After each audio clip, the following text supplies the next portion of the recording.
You know, when you think about how the world might end, you probably picture something big, something loud. But what if it's not a bang? What if it's just a mistake? A tiny glitch in the code that runs literally everything? Well, today, we're going deep into the secret underground market that profits from those mistakes, a place where your digital life and so much more is being bought and sold for millions. So here's where we're headed. We're going to start with something we all do, ignoring that annoying update notification. From there, we'll trace how that connects to the birth of a secret market, the creation of the very first true cyber weapon, and what happens when those weapons get unleashed on our super connected world. All right, let's start with a really simple everyday habit, one that, believe it or not, puts every single one of us on the front line of a hidden war. Of course you have. We've all done it, right? I mean, who hasn't looked at that pop-up and thought, ugh, again, what could possibly be so important? Well, it turns out the answer is a lot. And it's often part of a race against time that you don't even know is happening. See, the reason for those constant updates is that developers are in a never-ending war. They're frantically patching security holes you never knew were there, vulnerabilities that could give a total stranger complete control over your phone, your computer, your entire digital life. And the most dangerous flaws? They're the ones that nobody has found. Yet. And that brings us to this term, the zero-day exploit. This is the heart of the whole story. It's a flaw so new, so unknown, that the company that made the product has had exactly 0 days to work on a fix. And here's the really terrifying part. Because it's a total unknown, no antivirus software, no firewall, nothing on earth can protect you from it. The power of one of these things is just immense. We're not talking about just stealing your password. We're talking about the power to break into any iPhone on the planet from 1,000 miles away, to see every photo, read every message. But it gets bigger. A single 0 day could be used to shut down an entire country's power grid, to take over the safety controls at a nuclear plant. This is the kind of power that's being bought and sold in the shadows. So how on earth did we get here? How did finding these little bugs in code go from a hobby for curious nerds into a multi-million-dollar industry fueled by governments? Well, back in the 90s, hackers were just finding these flaws for fun, for bragging rights. But when they'd try to tell a big tech company about a problem, they were often treated like criminals, even threatened with lawsuits. Then, in 2003, a company called iDefense had a wild idea. What if we paid them for the bugs? It started small, but it didn't take long for a new kind of buyer to show up, government agencies. And they weren't offering small change. They came in with 6-figure offers, secretly outbidding everyone. And these new government buyers, they had one non-negotiable rule: total secrecy. Think about it. A 0 day is like a secret skeleton key. It's incredibly valuable, but only as long as you're the only one who knows about it. The second the software company finds out and releases a patch, your key is useless. The whole market went underground. And today, that secret market isn't so small anymore. It has exploded into a full-blown cyber arms race, with prices that will honestly blow your mind. Look at that number, $2.5 million.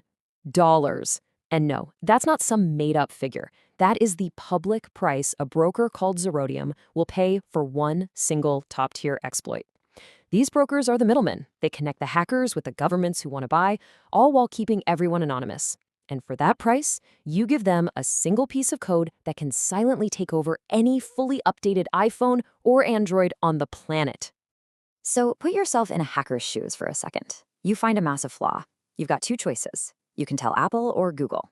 They'll thank you, give you a few $1,000s in their bug bounty program, and they'll fix it, making everyone safer. Or you can sell it on this secret market for literally life-changing money. It's a choice between protecting the public and getting rich. And that choice means some of the most dangerous flaws in our technology are kept secret on purpose. And this is where it gets really dark. It's why some people call these sellers merchants of death. They are literally selling the bullets for a new kind of war. But because they sell through these secret brokers, they have no clue who the end user is. You just sell to the highest bidder. Maybe it's your own government trying to spy on a terrorist cell. Or maybe it's a hostile nation planning an attack on civilian infrastructure. You just don't know. Okay, so it's really important to understand that this isn't just theoretical. It's not just code on a screen. These weapons have already been used across the line from the digital world and cause very real, very physical destruction.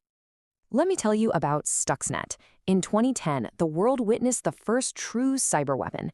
It was an absolute masterpiece of code, using not one, but 4 different priceless 0 days. It got inside Iran's Natanz nuclear facility, a place that wasn't even connected to the internet, on a simple USB stick. From there, it quietly spread until it found its specific target, the delicate centrifuges used for enriching uranium. Then, it secretly told them to spin so fast that they literally tore themselves apart, all while it played back a recording of normal operations to the engineers' screens. A computer program was physically destroying a nuclear facility.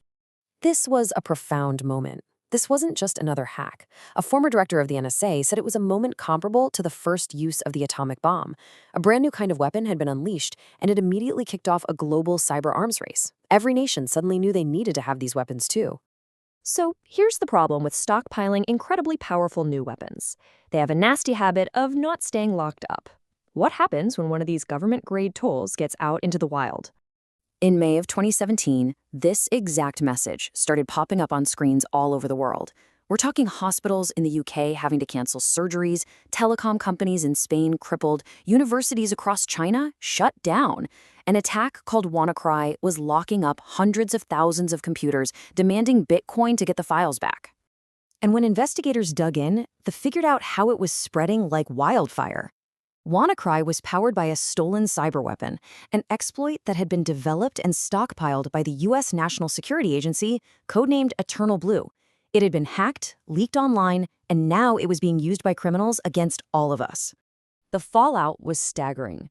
The WannaCry pandemic caused an estimated $4 billion in damages worldwide.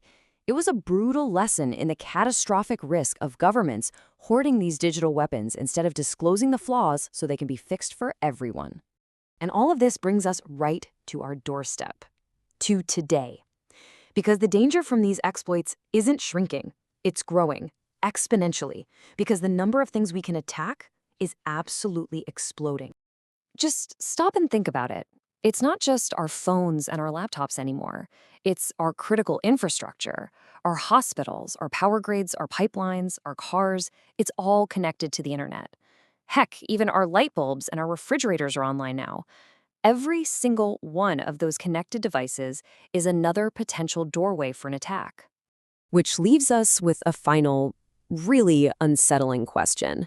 In our rush to make everything smart, everything convenient, everything connected, are we accidentally building the single largest, most fragile, and most tempting target in human history? An attack surface for invisible weapons sold on a market we're not supposed to know exists?